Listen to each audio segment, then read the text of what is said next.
A lot of bit about our story. It goes back a long ways. We've been in the industry for probably 40 years now. The first part was kind of like, how you're in the military. We have one person in the military, but you're both in the military, and the family's in the military. Wait, you didn't want to be part of Mary Kay? I didn't really. It doesn't kind of fit my persona, and I love seeing her blossom in that and build and grow an organization. But it also led us to our future, which we fell in love with, and these types of businesses. We kind of left the last one and said, we're kind of going to move on from it. But then as I looked at the future and looking at, we were just like, okay, we'll just kind of retire and we'll do a fun job and stuff. And I started looking at the market. It's like, you have to do this much and commit this much for this little? I'm spoiled. I'm ruined for a typical job moving forward. So we took our love and our passion, but we also found at the same time, God is good, and he put this right in our lap. And right after we left, and it was just like, no, we're not going to do it. Yeah, I have so much gratitude. No, we're not going to do it. We were not going to do it. But we had journaled and prayed every day for the few months after we had left the other company, and about what was going to be in our future and what was not going to be in our future. And I have so much gratitude for our friend who called. I had some serious complications of long COVID. Like you heard, we've been married almost 42 years. Our roles had changed. He was my caregiver. Not fun. That's not what you want your best friend to be. Not a fun season of our life. No. And so when Casey called and gave us the information, just so much gratitude. I was like, price a cup of coffee a day? Let's go. Let's do it. Let's give it a whirl. And super happy that he signed us up as a brand partner because we were not going to do the business at all. But so much fun to be able to do that. Yeah, we took a trip to Europe, and I discovered how great those patches were working on a bike trip. I was doing the Ventoux and had an amazing trip, even though I didn't have time to train. Then we went to Iceland, and we were in the spas, and people were just flocking to us. What are those patches? What are those patches? It's like, this is going to be the easiest thing we've ever done in our life. So we just kind of jumped in and started building. And one of the things is we got to take all our experience from our previous businesses and the knowledge we developed from those and the personal development and all the things that went in, and we just had to apply it to it. And this has been the easiest. Oh, the easiest. And one of the things. And we're not supposed to say it's easy. We're giving it a comparative reality to what we did previously. And because we did have a lot of experience from this industry, we really reached out to our support team, corporate compliance, and had some very serious conversations. And it just kept checking off the list. So, and in 20 months, what we saw at the beginning is exactly what it is. So we just have so much excitement, for mine and David's why, and we're going to talk about that in a minute, and that we've talked about that today already. But our obligation, our desire is to assist families. My desire personally is to assist families to create enough income so they can be fully engaged. That is where my heart's passion is. And direct selling and having an in-home based business and being an entrepreneur gives that freedom. You can work where you want, when you want, decide what amount of income. It was when we were in Europe, realizing how much we love to travel. 83 plus countries, we're in. Yeah, one of the things about this business is basically you may have a passion that you want to fulfill in your life. And Lifeway can be the passion, or it can actualize those passions that you have, those things you want to accomplish in your life. Maybe you have a strong desire to help animals, and you want to open up some kind of charity or something for that. This can actually help you actualize it. So it's maybe not be your why, and I think that if you look at patterns, and that's one of the things we developed over the years, we see things, we see patterns, we see things developing ahead of time so we can plan and do actions accordingly. And so one of the things we do is we just help get into people's whys, because I think we've hit that point several times a day. A couple times. Anybody's noticing a pattern with get involved with the why? But you want to get you can say, this is what I want, but you have to dig deeper. You should be able to get to somebody's why where it gets a visceral response from them, where they just basically, they kind of start welling up. If I had this, I would just be, it would be awesome. You know, you've hit the why. Now we just have to go to work and actualize it. And this is one of the things that we're going to share here. And I'm going to prepare you guys to take some photos of the slides because it's going to be like a checklist of how to be successful at this business. And it's been covered, a lot of it's been covered already, but we want to put in a systematic system that you guys can just say, look, I'm doing this, I'm not doing this. Maybe I should add that. And that was absolutely one of the checklists that is how simple this business is. Yes, you need to jump in, make your list, actually reach out to the people on your list, assess your what's going on, see where you need to improve, get better.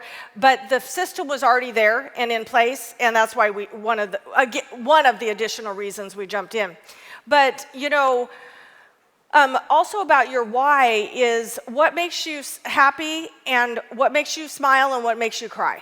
And that is, so when you're working on that, for me it was Columbine. When that was many years ago, I had to pull over the side of the road. Oh my God.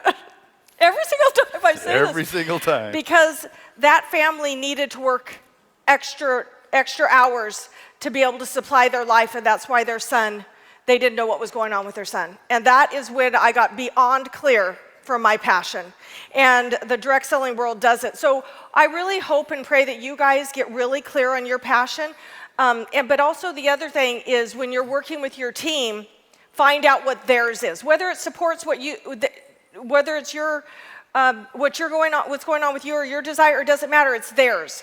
So we want to kind of just go through and give you just maybe some pro tips of what we've learned in the last 40 years. Would you guys like that? Yeah. Okay, so the first thing that, the number one thing that we'd love to say is whatever you're doing in your business, make sure that it's duplicatable.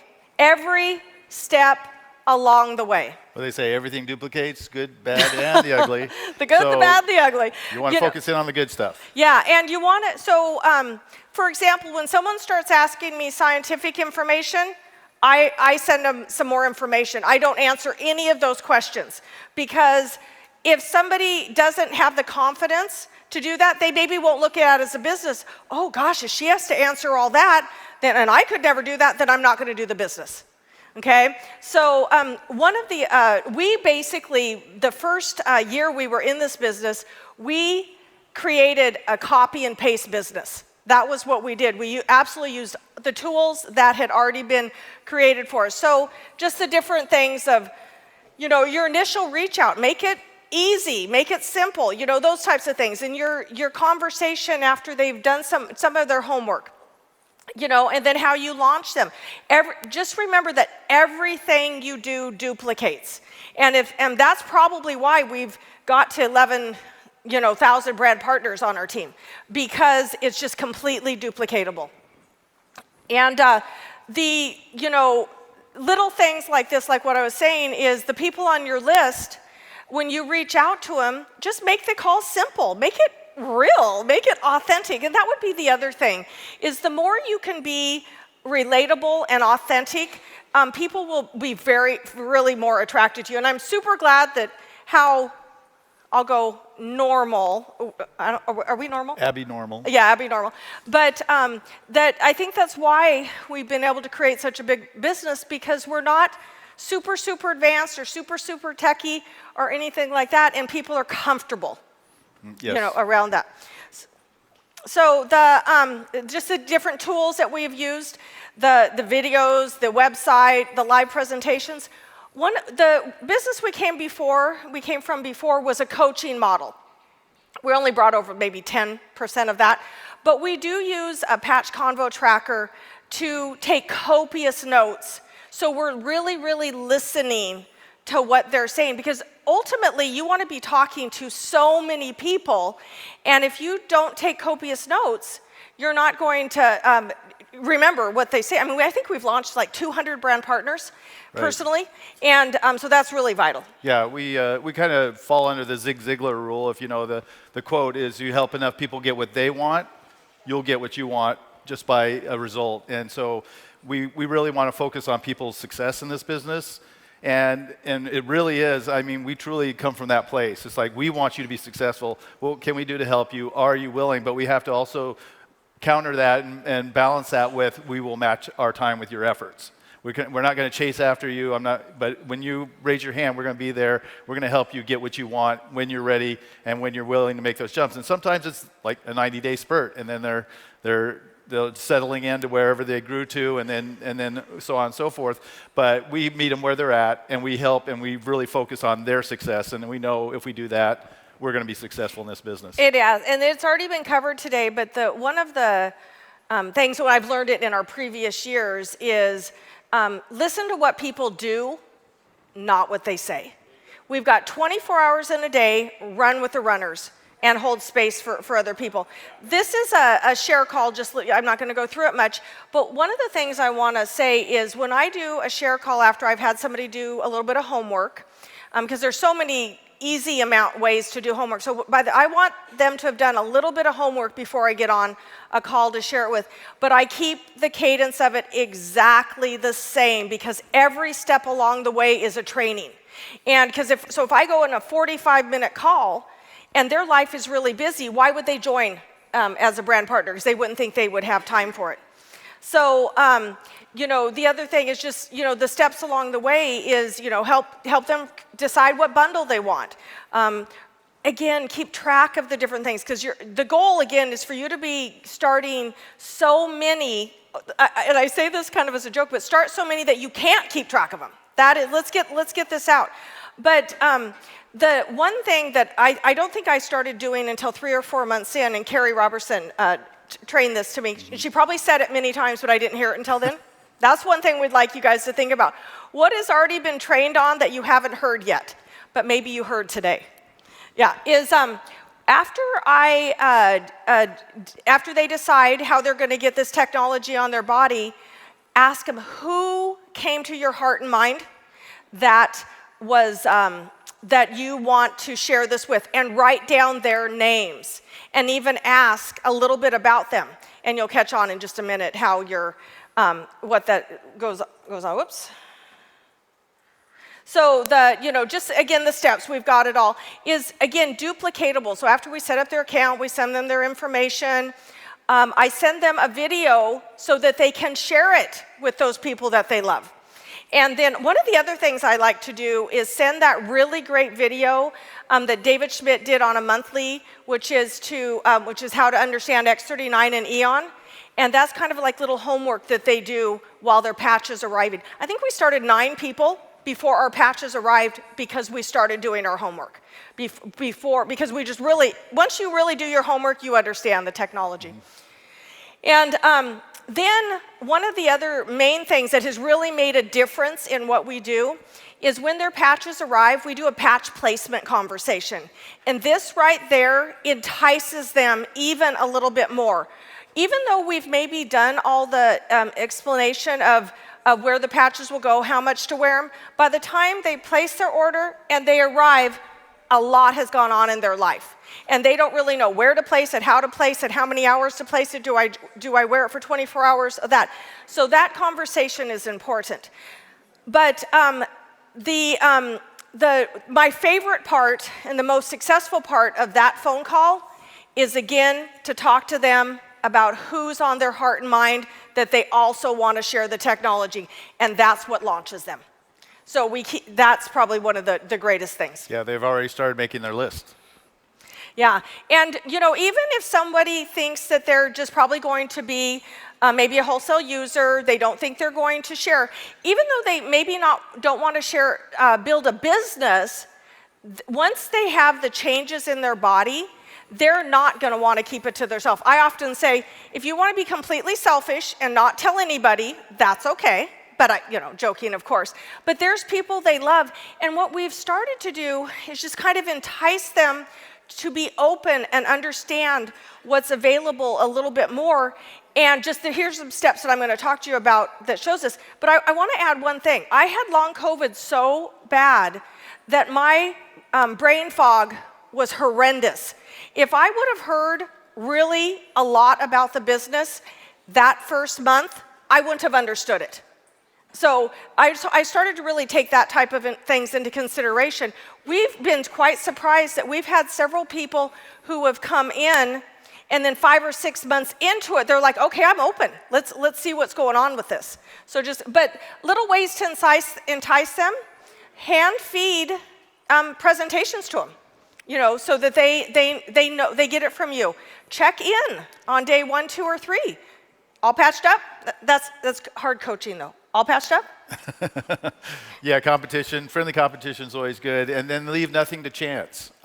Basically what she's saying is that, if you want to have people in your organization and you have this group of people that have bought into at least using the patches, why not take it a step further? Why don't you give them a little bit more and a little bit more, so when they are ready, because life is fluid, right? And the one constant in life is change. Maybe something's changed in their life, and you hit them right at the right point. If they have that information, if they have that little nudge, that could be the decision they had, and they could be your next new presidential. Exactly. So just again, take a couple screenshots of these. Is we just want to make sure that when you're launching a brand partner, don't leave anything to chance. Double check, go through the steps. But again, if everything you've done is duplicatable, you're going to be able to go into our text thread. There's the video that I sent you. You can send that to your mom. Do you remember, that first phone call that I made to you? I hadn't spoke to you in probably 2 years, but you were very happy to hear from me. Do you know how I did that couple-minute phone call? And then I sent you a video. That's what we're going to do with your list. Do you see what I'm saying? Like, everything you do is duplicatable, and it actually saves a lot of time for you too. Right. So what we have seen, and I'm sure you have seen this too, and we've talked about this already a little bit, is there are kind of 3 levels of brand partners. Ones who just come in to be wholesale brand partners, but what we have found even at that is they'll share with a person or two. And then they'll share with a person or two. And Meredith spoke about taprooting. And that's where you taproot into that. Like, what if somebody who was not going to build their business, talk to their brother, and their brother wants to blow it up? So that is great. But that's how we got to 11,000. And they told 2 friends, and they told 2 friends, and they told 2 friends.